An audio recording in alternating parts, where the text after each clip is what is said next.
Doğu Türkistan'ın yanı sıra Çin'in işgali altındaki Tibet'te insanlık düşmanı Çin'in zulmüne dayanamayan 200'den fazla Tibetli kendini yakarak intihar etti. Ölü sayısının gün geçtikçe arttığı bildiriliyor. Çin'in Uygur Türklerine karşı uyguladığı zulümlerin gün geçtikçe arttığı Doğu Türkistan için bugün Brüksel'de toplanan binlerce Uygur Türkleri ve dava arkadaşları Çin'e karşı protesto yürüyüşü gerçekleştirdi.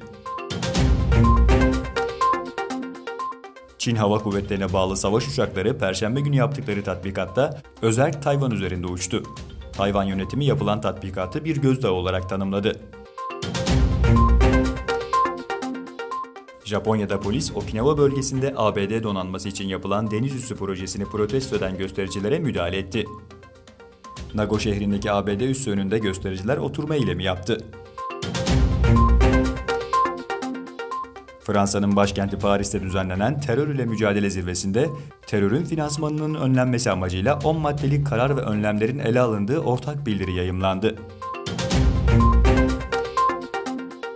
Avrupa Birliği mevcut silah ambargosunu genişleten ve Myanmar ordusunu hedef alan yeni yaptırım kararları aldı.